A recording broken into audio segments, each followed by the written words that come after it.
everybody, welcome back. Guess what today was? It was the NASCAR truck race from Daytona, and it was really fun. Part of the way through I was like, okay, this might be kind of boring. But, so the first thing I didn't see coming, honestly, thought Cletus McFarland was going to do better than 6 laps, I'm not going to lie. And Tony Stewart, I don't know how many laps he did, but I was really hoping he would. I didn't really want him to win per se, because I don't like it when non-regulars win. That's a whole topic for later. But, I thought he would do better than what he did. Did he even make it halfway? I'm not even sure. How about that ending, though? Hello. But, so I was surprised, and I don't know when. I guess, according to the TV guys, they've been doing this for a few years now. But I don't know when they started mostly doing fuel-only pit stops and no tires. Apparently some of the guys tonight regretted that. Hocevar was like, what, three spins? I don't know if they were all tires. I think 2 were tires at least. But he was probably like, why did I do this? But, I don't know when they started doing that, but unless I misunderstood, that's what the TV guys said. They were only doing fuel-only pit stops, and apparently they've been at the Daytona race for the trucks. They've been doing this for the last couple of years, apparently, but I missed that. Also missed the fact that I didn't realize they changed this rule where they could no longer lock bumpers in the truck series. Wasn't that a thing last year? Maybe not. I thought it was, but maybe not. I get them all confused, apparently. But that was fun. So, I'm stealing a line from Kevin Harvick when it comes to the winner. I did not see Chandler Smith coming. Literally, I didn't even know he was in the top 10. Apparently, he was 6th, and he went from 6th to 1st in, one turn. But, I was like, where did he even come from? Because it had been a while since radio did a full field rundown that I actually caught. Because sometimes they do it and I miss it. And TV never does one. And on the NASCAR leaderboard, I was literally just following my 2 favorites, Brendan Queen and Ty Majeski. So, I totally thought on the green-white checker, I thought, 1, there was going to be a huge wreck, because there always seems to be. They don't know how to restart on these things, it seems like. And if it wasn't on the actual start, I thought it would be at the very end, right as they were coming to the line. Well, they never did have the big one that I was expecting. But, again, where did Chandler Smith come from? What the heck? I think that I thought it was going to be John Hunter, honestly, I really did. I thought he had it. But I think my dad was right.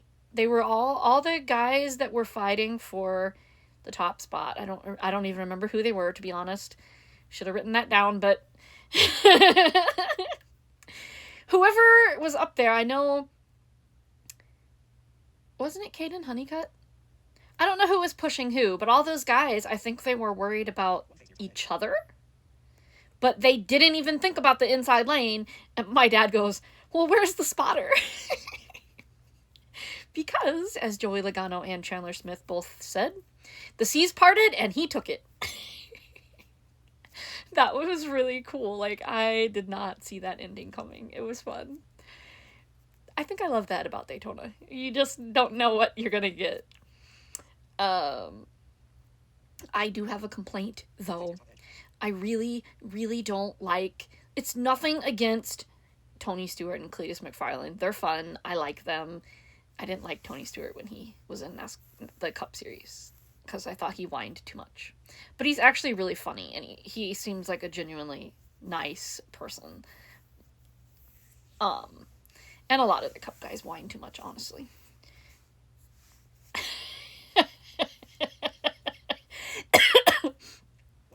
But,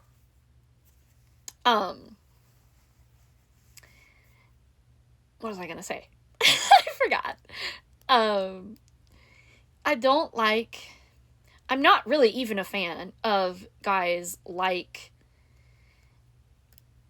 Justin Haley and Chandler Smith who move up to the other series and then come back. It's better than people who are full-time racing cup and decide, oh, I'm just going to do a one-off, or however many they do, 9 or 10 sometimes. I don't like that. It's not. I think if they do that, if NASCAR wants to allow that, because as much as I hate it, I do have to admit it does bring in the sponsors and it does bring in the fans. So if NASCAR wants to allow that, then they should do an incentive not to do it and say that the points and the purse money, so stage points, race winning points, and purse money, goes to the highest points earning drivers. If you're not racing for points, even if the whole top 5 doesn't race for Truck Series points, they shouldn't get the point. Well, they don't get the points, but they shouldn't get the purse money, and they shouldn't get. They get drivers. They get owners' points, which that's neither here nor there. I don't really care, but the however many points, I think it's 65 now that they give the winner. I assume those rules carried over to the Truck Series, but I didn't actually read the new thing, so maybe I shouldn't say that. But whatever the winner gets in points should go to, let's say the first points earning driver is 6th place. He should get those points. He should, and even if he doesn't get those points, he should definitely get the prize money, because that's what they're racing for. Like, that money matters to them.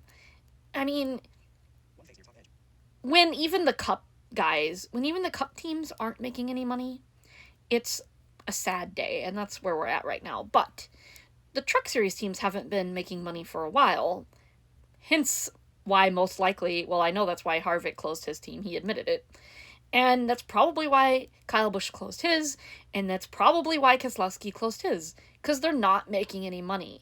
So, but when it gets to the point where even the cup teams don't make money, something's got to change, and I don't know what it is.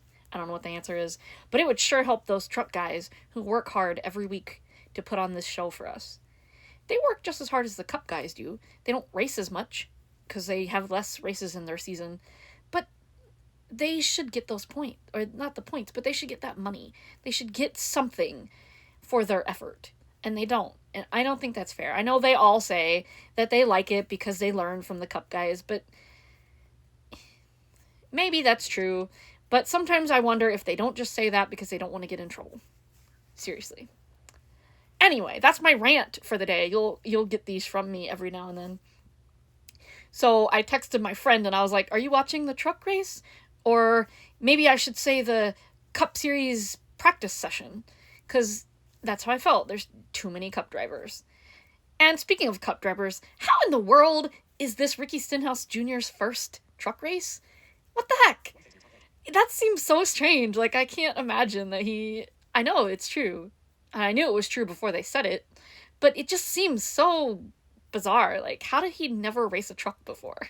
It's just weird. But Chandler Smith was your winner, as spoiler alert if you haven't watched it. But I really, really, really appreciate the fact that in both his TV and his radio interview, yes, I listen to them both, because I'm crazy like that, some people would say. Radio sometimes tells you things TV doesn't, and TV sometimes tells you things radio doesn't. Usually it's the other way around. Usually radio tells you more, but sometimes this happens. And then I have social media in case I get really confused. Or neither of them say something and you were just supposed to see it on the camera. Like last year when Ross Chastain crossed the finish line backwards. I was at the racetrack when this happened and I didn't even know until the next day because nobody said anything. That's important stuff you should know. Nobody said anything. Anyway.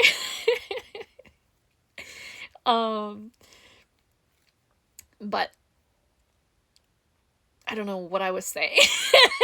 I totally lost it. I don't know what I was saying. But I appreciate that in both his TV and his radio interview, Chandler Smith got out of the car and on TV, and the first thing he does is thank the Lord. And the same with his radio interview. That's really cool. Oh, I made that point because I was listening to both. Now I remember. Okay, whatever, Amy. But yeah, so I really like that. And I like that he really did seem to appreciate his teammate, who happens to be my favorite driver in the series. So, you know. Ty Majeski and Brendan Butterbean Queen. I gotta do some research and figure out how he got the name Butterbean, because that is a weird nickname, y'all. Like, seriously. I like him, though. I like his backstory. It's cool.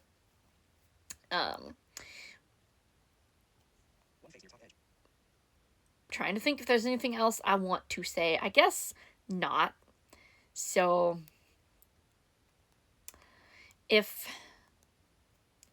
you want more, I'll be back tomorrow. I don't know if I'm going to do ARCA. I may do ARCA. I don't know. But I'm definitely going to do, I gotta say it, I almost said Xfinity. I gotta do O'Reilly. Can I just call it O'Reilly? Do I have to say O'Reilly Auto Parts series? That's too long. I'm just going to say O'Reilly, okay? So I gotta do that, and then Sunday I'm doing the Cup race. Now, my family is coming over to watch the race tomorrow, so if I don't do it immediately after the race, that's why, because instead of doing a 500 party, we're doing a O'Reilly / Xfinity party, because we're probably going to call it that several times tomorrow.